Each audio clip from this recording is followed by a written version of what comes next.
أعوذ بالله السميع العليم من الشيطان الرجيم بسم الله الرحمن الرحيم amma ba da assalamu alaikum wa rahmatullahi wa barakatuhu. Sunana Muhammad Hassan Zabi da YouTube YouTube channel insha Allah.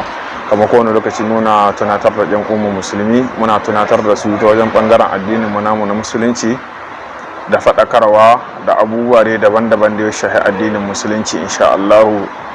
Idan Allah subhanahu wataala ba wa yan uwan mu iko dama za mu shiga cikin tallace-tallacen. Kafin nan yau muna 6 da watan safar shekara ta 1443 miladiya da 43 hijira ta manzo Allah sallallahu alaihi wasallam ta daidai da 14 da watan Septemba shekara ta 2021 miladiya insha Allah. Kafin mu shiga gabatar muku da abubuwan da ake a cikin wannan gurfi na ilimin garkuwar dan adam, na farko dai ba masu a turo mana komai daga cikin group, ma'ana duk wanda abba haushi ya gane abin da aka yi nihi da komai. Ba mu san stockage ne, photo ne, komai daga cikin gurufin ba ma san a turo mana insha Allah. Kuma muna da dokoki daga ciki dai waɗanda dai kamar da ni ga muku ba ma san a turo mana komai daga ciki. Da haka kuma daga cikin gurufin ba ma san a nuna mana kabilanci da abubuwan da dai ba su dace ba, kuma da maganganu waɗanda bai dace a ce muna furta mu junan mu ba. Muna son mu kasance musulmi duk inda yake da wani musulmi ne.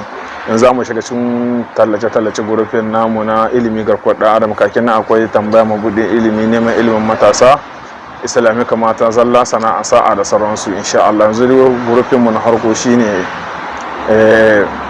ilimi garkuwar ɗan adam insha Allah. Ranar asabar idan Allah subhanahu wataala ya kai mu rai lafiya, ranar asabar insha Allah, malam Sha'aibu Oga Gawo sabon mashi insha Allah yana gabatar muna da amsar tambayoyi idan Allah kamar asabar lahiya asabar raka insha Allah.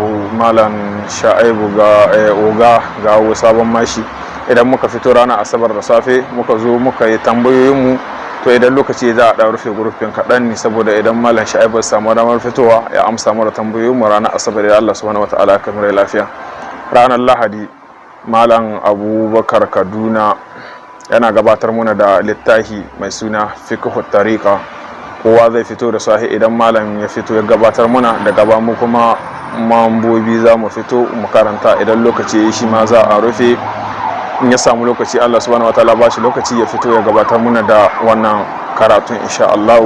Sai ranar litinin idan Allah subhanahu wataala ya kamare lafiya, malam Abubakar Goso Zamfara Sita yana gabatar muna da littafin buguyatul muslimin insha Allah. Shi ma za a fito a yi karatu ne, da zarar lokaci yayi za a rufe gurufin, kuma idan malami ya fito inda kai daidai inda kai kuskure zai gyara maka idan Allah subhanahu wataala ya kai mu.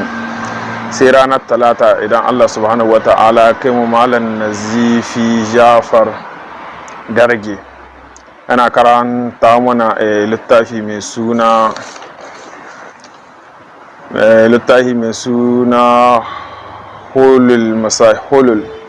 halul masail yake halul masail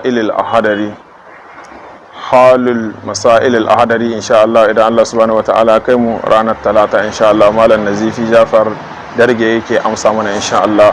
Sai ranar laraba idan Allah subhanahu wataala ya kai mu lafiya, malam Abdul Fattah yana karantar da mu karatun sira insha Allah. Shi ma da zarar lokaci ya aka fito marice yayi zai fito ya gyara mana idan Allah subhanahu wataala ya kai mu lafiya. Sai da rana ɗaya ce ranar alhamis, ita ba mu da komai daga cikin ta. Sai ranar juma'a insha Allah idan Allah subhanahu wataala kai mu, malam Imirana yana karanta muna karatu na falalar juma'a idan Allah subhanahu wataala kai mu ranar juma'a. To daga nan kuma mu shiga shirin namu na gaba. Muna da group ilimi haska rayuwa ga masu buƙatar shiga, kamar abin da na hudu dokokin daga baya. Sai gurufinmu na neman ilimin matasa, shi ma muna karantar da alkur'ani cikin mai girma. Ranar talata malam Habib ke karantar da mu idan Allah subhanahu wataala kai mu karatun alkur'ani. Ranar asabar malam Habib ke karantar da mu karatun husnul muslim idan Allah subhanahu wataala ya kai mu. Ranar lahadi idan Allah subhanahu wataala ya kai mu lahiya, muna karanta furuhur irja'iyya insha Allah. Shi ma malam Habib ke karantar da mu idan Allah subhanahu wataala ya kai mu. Da zarar safiya aka yi sanarwa aka yi karatu mareci yayi za a rufe gurukun malam Habib zai gyara muku karatun shi. Sai ilimi garkuwar dan adam, shi ma ranar alhamis malam Muhammad Hassan yake karantarwa a ciki insha Allah. Malam Muhammad Hassan yana karantawa ranar alhamis, yana karatun alkur'ani, da ranar kuma litinin insha Allah shi ma yake karatu a ciki. Sai gurufinmu na gaba kuma na tambaya mabudin ilimi shine malam Ismaila insha Allah shi ke amsa mana tambayoyi a kowane lokaci, kofa a buɗe take insha Allah. Sai gurufinmu na islamika mata zalla, shi ma dai malam Ismail yake amsa ma mata can uwa musulmi waɗanda kamar wadda bata iya wankan janaba, bata iya sallah, bata san waɗanda ba san komai daga cikin addinin mu na musulunci insha Allah.